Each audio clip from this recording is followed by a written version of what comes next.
வணக்கம். இது news ஃபர்ஸ்டின் weekend பிரதான செய்திகள். இன்றைய விரிவான செய்திகளுக்கு செல்லும் முன்னர் முதலில் தலைப்புச் செய்திகள். நாட்டை காட்டிக் கொடுப்பதற்காக ஜெனீவா செல்லவில்லை என்கிறார் சந்தியா எக்னலிகொட. மகாபோதர வைத்தியசாலைக்கு விசேட குழந்தைகள் பிரிவு. புத்தாண்டு காலப்பகுதியில் தேயிலை உற்பத்தியின் வீண்விரயத்தை குறைப்பதற்கு தொழிற்சாலை உரிமையாளர்களுக்கு ஆலோசனை. ஆன்சான் சூக்கி சுகையினமுற்றுள்ளதாக தகவல்.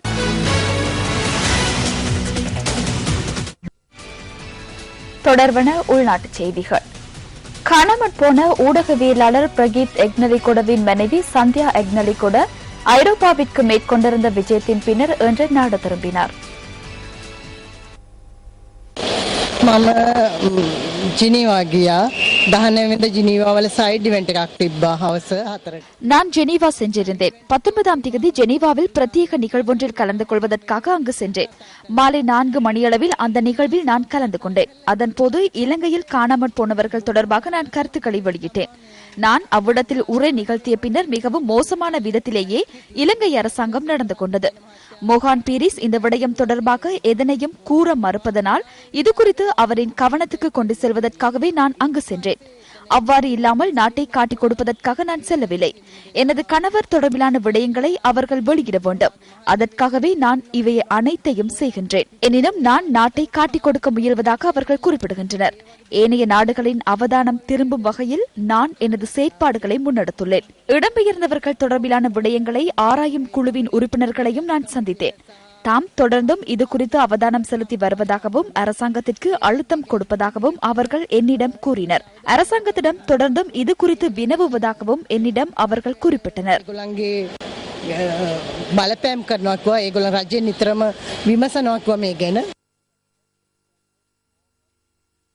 எனினும் ஊடகவியலாளர்களுக்கு எதிராக சிலர் குரோத மனப்பான்மையுடன் செயற்படுவதாக அண்மையில் நடைபெற்ற அமைச்சரவை தீர்மானங்களை அறிவிக்கும் ஊடகவியலாளர் சந்திப்பில் பதில் ஊடகத்துறை அமைச்சர் லக்ஷ்மண் யாப்பா அபிவர்தனவிடம் ஊடகவியலாளர்கள் முறைப்பாடு செய்தனர். அமைச்சர் அவர்களே, நீங்கள் எமக்கு பொறுப்பான அமைச்சர் என்பதனால் எமது நடவடிக்கைகளுக்கு ஏற்பட்ட பிரச்சினைகள் தொடர்பாக முறைப்பாடுகளை செய்கின்றோம்.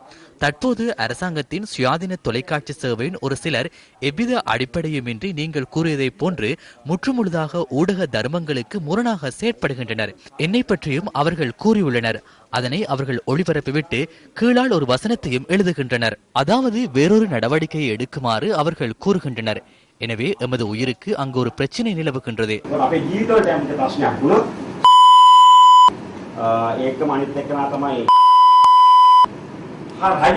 அரசாங்கமும் அரசாங்க ஊடகங்களும் எமது அமைச்சர் என்ற வகையில் நீங்களும் இந்த அச்சுறுத்தல்களுக்கு பொறுப்பு கூற வேண்டும். உழைக்கும் பத்திரிகையாளர் சங்கத்தின் தலைவர் என்ற வகையில் நான் இந்த முறைப்பாட்டை முன்வைக்கின்றேன்.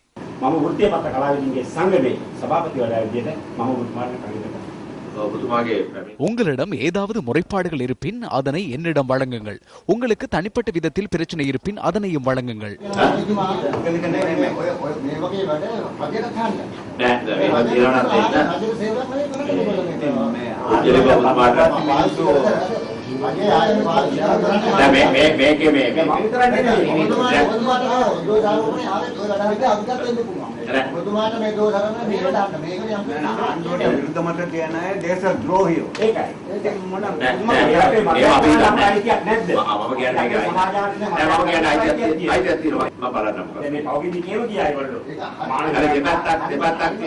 இரண்டு பக்கங்களிலும் விடயங்கள் காணப்படுகின்றன.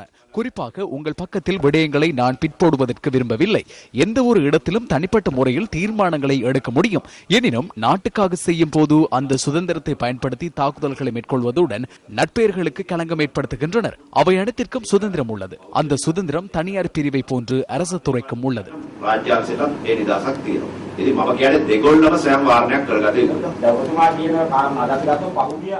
நீங்கள் கூறும் விடயங்களை இன்றும் எடுத்து நோக்கும் போது கடந்த 5 அல்லது 6 வருடங்களாக இலங்கையில் சுமார் 20 அல்லது 30 ஊடகவியலாளர்கள் கொலை செய்யப்பட்டுள்ளனர். இதுவரையும் யார் அந்த கொலைகளை செய்தார்கள் அல்லது கொலையுடன் தொடர்பட்ட எவரையும் கைது செய்து நியாயத்தை நிலைநாட்டவில்லை. ஊடக நிறுவனங்களுக்கு தீ வைக்கப்பட்டன. ஊடகவியலாளர்கள் கடத்தப்பட்டனர், தாக்கப்பட்டனர், கைகால்களை உடைத்துள்ளனர். இந்த குற்றங்களை யார் மேற்கொள்கிறார்கள் என்பதை வெளிப்படுத்தாமை காரணமாகவே அரசாங்கத்தின் மீது தொடர்ந்தும் குற்றம் சுமத்தப்படுகின்றது. මේ ප්‍රශ්නේ ඉන්නේ චෝදනා වෙන්නේ රජයේ දිගින් දිගටම. මාධ්‍යට මේ පූර්ණ නිදහසක් මේ රටේ තියෙනවා. ඒක නැත්නම් කියන්න බෑ කාටවත්. අනිත් இந்த நாட்டில் ஊடகத்துறைக்கு பூரண சுதந்திரம் உள்ளது. அது இல்லை என எவராலும் கூற முடியாது. ஏனைய நாடுகளை விட இலங்கையில் ஊடக சுதந்திரம் அதிகம் காணப்படுகிறது. இங்கு எவராலும் எழுத முடியும். இங்குள்ள யாருடனும் தொலைபேசியில் தொடர்பு கொண்டு ஏன் இவ்வாறு எழுதவில்லை என எவரும் கேட்பதில்லை. உங்களது ஊடக நிறுவனங்களின் உரிமையாளர்கள் அவ்வாறு கேட்கின்றார்களா என்பது எனக்கு தெரியவில்லை. இதனை ஒளிபரப்ப வேண்டும், இதனை ஒளிபரப்ப கூடாது என்று சில வேளை அவர்கள் கூறலாம். எனினும் மறுபுறத்தில் பிரச்சனை இல்லை. எமது தரப்பில் அரசாங்க தகவல் திணைக்களத்தினாலோ அல்லது அரசாங்கத்தினாலோ அவ்வாறான பிரச்சனைகள் ஏற்படுத்தப்படுவதில்லை. அந்த சுதந்திரம் காணப்படுகிறது. எனினும் சிற்சில சிறிய விடயங்கள் இருக்கலாம். எனினும் நான் உங்களது முறைப்பாடு குறித்து ஆராய்வேன். අපේ පැත්තේ රාජ්‍ය පැත්තේ ප්‍රවෘත්ති දෙපාර්තමේන්තුවෙන් හෝ රජයෙන් හෝ අපෙන් හෝ එහෙම ප්‍රශ්නයක් අපි ඇති කරලා නැහැ. මේ නිදහස තියෙනවා. යම් පොඩි කාරණා තියෙන්න පුළුවන්. මම ඔබතුමාගේ ප්‍රශ්නේ බලන්නම්. நீங்கள் கூறியதைப் போன்று குரோத மனப்பாங்கோடு மக்களை குழப்பும் விதத்தில் செயற்படுவதற்கு ஊடகங்களுக்கு உரிமை இல்லை. அவ்வாறு செயற்பட முடியாதல்லவா?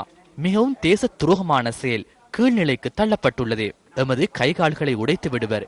எமது நிலைப்பாடு தொடர்பில் எம்மிடம் கேள்வி எழுப்புகின்றனர். ஊடகவியலாளர் என்பது அவ்வாறுதானே? அது எமக்குள்ள உரிமையாகும். இல்லை, உங்களுக்குள்ள அந்த உரிமைக்கு நான் மதிப்பளிக்கின்றேன். டயஸ்போரா அல்லது எல்டிடினர் என கூறி எவ்வித அடிப்படையுமின்றி பிரச்சாரங்களை மேற்கொள்கின்றார்கள். இதனை செய்தியினூடாக கொண்டு செல்கிறார்கள். இவ்வாறான விடயங்களை அவர்கள் செய்தியாக ஒளிபரப்புகின்றனர். இது மிகவும் பாரதூரமான விடயமாகும். அரசாங்கத்தின் கொள்கைகளுக்கு உதவி செய்வதில் எவ்வித பிரச்சனையும் இல்லை. எனினும் இது மிகவும் கீழ்த்தரமான விடயமாகும். அந்த பொறுப்பை நான் ஏற்றுக்கொள்கிறேன். அது குறித்து நான் நடவடிக்கை எடுப்பேன். இன்றே இந்த விடயம் தொடர்பாக நான் பேசுவேன். ஏதாவது இருப்பின் எனக்கு கூறுங்கள். தம்மை ஊடகவியலாளர்கள் என அடையாளப்படுத்திக் கொள்ளும் ஊடகவியலாளர்களை உருவாக்கிய தாய் தந்தையர் இந்த நாட்டில் உயிரோடு வாழ்வார்களா என் டாலர்களுக்கு அடிபணியாமலும் ஜெனீவாவிற்கு சென்று சதி திட்டம் திட்டாமலும் மீண்டும் இலங்கையில் வாழ வேண்டுமாயின் தலையை சரிப்படுத்திக் கொள்ளுங்கள். ஸ்ரீலங்காவை ஜீவத்தின் නැවත ඔළුව හදාගන්න.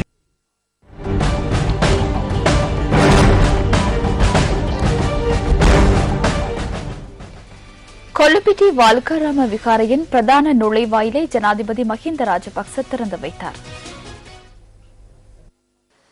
பெல்லன ஸ்ரீ ஞானவிமல தேரரின் 93வது நினைவு தினத்தை முன்னிட்டு இந்த நிகழ்வு ஏற்பாடு செய்யப்பட்டிருந்தது. தாய்லாந்து தலைநகர் பாங்காக் வட்டி இந்தர விகாரையின் விகாராதிபதி பசுதாபொன் தேரரின் நிதி உதவியுடன் நிர்மாணிக்கப்பட்ட மண்டபமும் இதன்போது திறந்து வைக்கப்பட்டது. அங்கு இடம்பெற்ற வழிபாடுகளிலும் ஜனாதிபதி கலந்து கொண்டதுடன் மகா சங்கத்தினர் ஜனாதிபதிக்கு ஆசீர்வாதம் வழங்கினர். இதேவேளை ஜனாதிபதி புகைப்பட பணிப்பாளர் சுதத் சில்வாவின் புகைப்பட கண்காட்சியையும் ஜனாதிபதி இன்று பார்வையிட்டார்.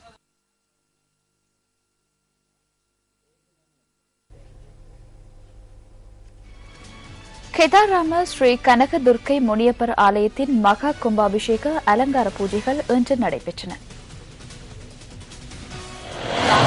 கொழும்பு 14 அமைந்துள்ள கெத்தாராம ஸ்ரீ கனகதுர்க்கை முனியப்பர் ஆலயத்தின் மகா கும்பாபிஷேக விசேட பூஜைகள் இன்று காலை 7:30 மணி முதல் 9 மணி வரையில் இடம்பெற்றன.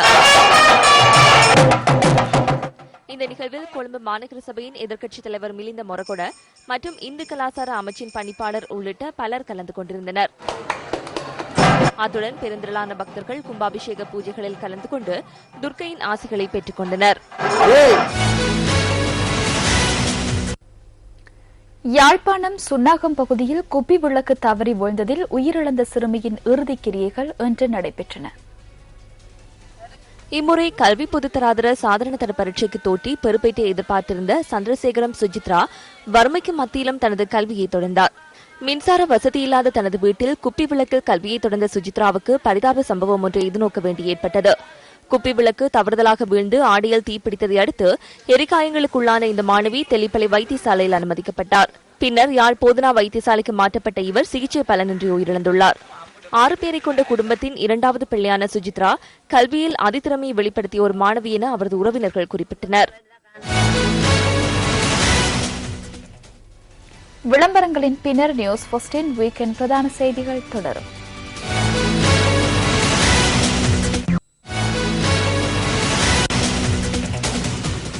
காலி மஹமூதர வைத்தியசாலையின் விசேட குழந்தைகள் பிரிவு தொடர்ந்து மூடப்பட்டுள்ளது.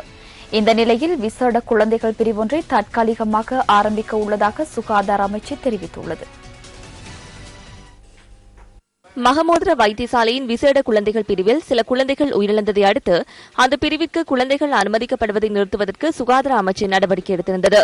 அந்த காலப்பகுதியில் சிகிச்சை பெற்ற குழந்தைகள் அங்கிருந்து அழைத்துச் செல்லப்பட்டதன் பின்னர் அந்த பிரிவு தற்காலிகமாக மூடப்பட்டது. இந்நிலையில் குழந்தைகளின் உயிரிழப்பு தொடர்பாக ஆராய்வதற்காக நியமிக்கப்பட்ட வைத்தியர்கள் அடங்கிய குழுவின் அறிக்கை கடந்த 12ஆம் தேதி சுகாதார அமைச்சரிடம் கையளிக்கப்பட்டது. தற்காலிகமாக மூடப்பட்டுள்ள குழந்தைகள் பிரிவு மீண்டும் திறக்கப்படும் வரை இந்த தற்காலிக குழந்தைகள் பிரிவு ஆரம்பிக்கப்பட உள்ளதாக சுகாதார சேவை பணிப்பாளர் நாயகம் டாக்டர் அஜித் மெண்டிஸ் கூறினார். இந்த பிரிவு எதிர்வரும் வாரத்திற்குள் திறக்கப்பட உள்ள நிலையில் தற்காலிகமாக ஆரம்பிக்கப்பட உள்ள விசேட குழந்தைகள் பிரிவில் 8 குழந்தைகள் சிகிச்சை பெற முடியும் எனவும் சுகாதார சேவை பணிப்பாளர் சுட்டிக்காட்டினார். மகமோதர பொதுனா வைத்தியசாலை என்பது தாய்மார்கள் பிரசவத்திற்காக வருகை தரும் இடமாகும். தென் மாகாணத்தில் பெருமளவிலான தாய்மார்களும் இங்கு வருகை தருகின்றனர். அதேபோன்று தற்காலிகமாக விசேட குழந்தைகள் பிரிவு இருக்க வேண்டும். தற்போது குழந்தைகள் கராப்பிட்டிய, களுத்துறை, மாத்தறை போன்ற வைத்தியசாலைகளுக்கே மாற்றப்படுகின்றன. அது சிறந்த நிலை அல்ல. அதனால் நாங்கள் புதிதாக ஒரு இடத்தை அமைக்க தீர்மானித்தோம். அது நவீன முறையில் அமைக்கப்படுகின்றது. அதற்கான வேலைகள் தற்போது முன்னெடுக்கப்பட்டு வருகின்றன.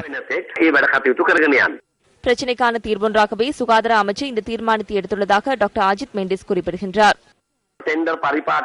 விலைமணிக்கோரல் ஊடாக இந்த வேலைகள் முன்னெடுக்கப்பட வேண்டும். எனினும் அதனை மீறிச் சென்று செயலாளரின் அனுமதியுடன் இந்த வேலைகள் ஆரம்பிக்கப்பட்டன. கணக்காய்வாளர் ஒருபுறம் அவதானித்துக் கொண்டிருக்கின்றார். விலைமணிக்கோரல் தொடர்பில் அவர்களே குற்றம் சுமத்துகின்றனர். இந்த நிலையில் ஒரு வாரத்துக்குள் அமைச்சு உடனடி வேலை திட்டத்தினூடாக இதனை முன்னெடுக்கின்றன என்பதனை கூற வேண்டும்.